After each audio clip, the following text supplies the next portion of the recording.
Smartphone ഡിസൈനുകളെക്കുറിച്ചിട്ടും അസാധാരണമായ പ്രകടനത്തെക്കുറിച്ചിട്ടും ചിന്തിക്കുമ്പോൾ എല്ലായ്പ്പോഴും മുൻപന്തിയിൽ നിൽക്കുന്ന ഒരു ബ്രാൻഡാണ് ഓപ്പോ.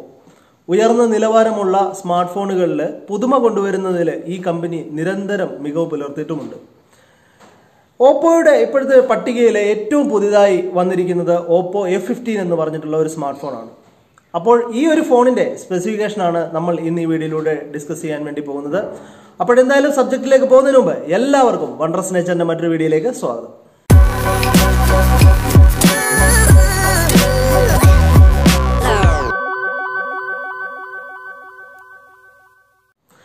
$4000 ആണ് ഈ സ്മാർട്ട് ഫോണിന് നൽകിയിരിക്കുന്നത്. കൂടാതെ VOOC flash charge 3.0 with 20 watts fast charging in display fingerprint sensor, 48 mega പിക്സലിന്റെ ക്വാഡ് റിയർ ക്യാമറ എന്നിവയാണ് F15 സ്മാർട്ട് ഫോണിന്റെ പ്രധാനപ്പെട്ട സവിശേഷത എന്ന് പറയുന്നത്. ക്വാഡ് ക്യാമറ സെറ്റപ്പിൽ 48 MP ലെൻസും 8 MP അൾട്രാവൈഡ് ആംഗിൾ മൈക്രോ ലെൻസും 2 MBയുടെ മോണോ ലെൻസും 2 MBയുടെ പോർട്രേറ്റ് ലെൻസും ഇതിൽ ഉൾക്കൊള്ളിച്ചിരിക്കുന്നു. മികച്ച വിശദാംശങ്ങളോടെ യഥാർത്ഥ ചിത്രങ്ങൾ പകർത്താൻ ക്യാമറ 4-in-1 പിക്സൽ കോമ്പിനേഷൻ ടെക്നോളജിയും ഉപയോഗിക്കുന്നു. 16 MB ആണ് ഇതിന്റെ സെൽഫി ക്യാമറ എന്ന് പറയുന്നത്. അതുകൂടാതെ 6.4 inch AMOLED full HD+ display ആണ് ഓപ്പോ F15 ഉള്ളത്. ഡിസ്പ്ലേക്ക് മുകളിലുള്ള ചെറിയ നോച്ചിലാണ് സെൽഫി ക്യാമറ നൽകിയിരിക്കുന്നത്. ഫേസ് അൺലോക്ക് സൗകര്യവും ഈ ഒരു ഫോണിന് നൽകിയിട്ടുണ്ട്.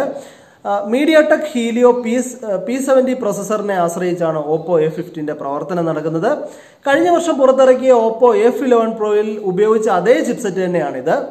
8GB RAM 128GB റോമിലാണ് ഈ ഒരു ഫോൺ പുറത്തിറങ്ങുന്നത്. കൂടാതെ 256GB വരെ നമുക്ക് ഇതിന്റെ മെമ്മറി എക്സ്പാൻഡ് ചെയ്യാനായിട്ടും സാധിക്കുന്നതാണ്. ഇനി ഇതിന്റെ OSനെ കുറിച്ചിട്ട് പറയുകയാണെങ്കിൽ ആൻഡ്രോയിഡ് 9 അടിസ്ഥാനമാക്കിയിട്ടുള്ള കളർ OS 6.1 ആണ് ഫോണിലുള്ളത്. ആൻഡ്രോയിഡ് 10 അപ്ഡേറ്റ് സംബന്ധിച്ചുള്ള വിവരങ്ങൾ ഓപ്പോ ഇതുവരെ പുറത്തുവിട്ടിട്ടില്ല.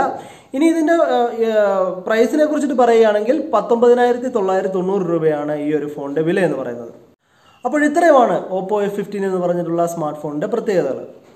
വീഡിയോ നിങ്ങൾക്ക് ഉപകാരപ്പെട്ടിട്ടുണ്ടെങ്കിൽ ഈ വീഡിയോ മറക്കാതെ ലൈക്ക് ചെയ്യുക. അതുപോലെ തന്നെ നിങ്ങൾ ആദ്യമായിട്ടാണ് എൻ്റെ വീഡിയോ കാണുന്നത് എന്നുണ്ടെന്നുണ്ടെങ്കിൽ എൻ്റെ ചാനൽ മറക്കാതെ സബ്സ്ക്രൈബ് ചെയ്യുക. സബ്സ്ക്രൈബ് ചെയ്യുന്നതോടൊപ്പം തന്നെ അതിൻ്റെ തൊട്ടിപ്പുറത്ത് കാണുന്ന ബെൽ ബട്ടൺ കൊണ്ട് മറക്കാതെ പ്രസ് ചെയ്യുക.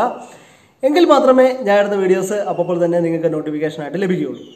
അപ്പോഴെന്നും പറയാറുള്ളത് പോലെ മറ്റൊരു ദിവസം മറ്റൊരു വീഡിയോയുമായിട്ട് വീണ്ടും കാണുന്നവരേക്കും ഗുഡ് ബൈ.